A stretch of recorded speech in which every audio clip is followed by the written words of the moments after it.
நேயர்களே அனைவருக்கும் வணக்கம். நான் கணேஷ் பேசுகிறேன், சென்னையிலேருந்து ஜோதிடர் பிரசன்னகர்த்தா. இன்னைக்கு நம்ம பார்க்க போகிற தலைப்பு என்னன்னா கடன். கடன் அப்படின்னாலே எல்லாருக்கும் ஒரு பயம் இருக்கும். இந்த கடனை எப்போ அடைக்கிறது, கடன் எதனால நம்ம வாங்கியிருக்கோம் அப்படின்னு நிறைய குழப்பங்கள் இருக்கும். இந்த கடன் பெரும்பாலும் வாங்குறதுக்கு சில காரணங்கள் இருக்கு. ஒன்று பார்த்தீங்கன்னா, நம்ம அம்மா அப்பா வாங்கின கடனை நம்ம அடைக்கிற மாதிரி இருக்கும். ரெண்டாவது பார்த்தீங்கன்னா, திருமண கடன், கல்வி கடன், இது மாதிரி நிறைய கடன் இந்த காலங்களில் கடன் வாங்கியிருப்பாங்க.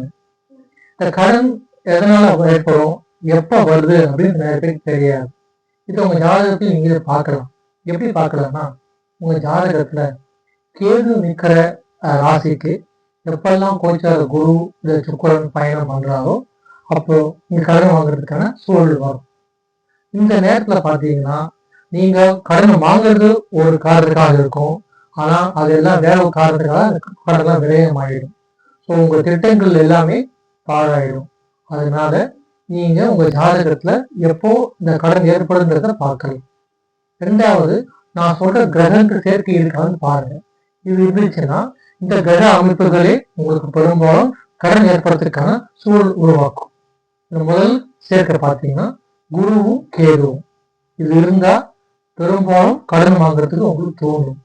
அடுத்தது பார்த்தீங்கன்னா சுக்கிரன் கேது, அடுத்தது சனி கேது. இந்த அமைப்பு உங்க ஜாதகம் இருந்துச்சுன்னா உங்க கடன் வாங்க தூண்டிட்டே இருக்கும். இது அடுத்த பதிப்புல நம்ம என்ன பார்க்கலாம்னா, யாரால கடன் ஏற்படுது, இது அடைக்க என்ன வழி, பரிகாரம் இருக்கான்னு பார்க்கலாம். நன்றி, வணக்கம்.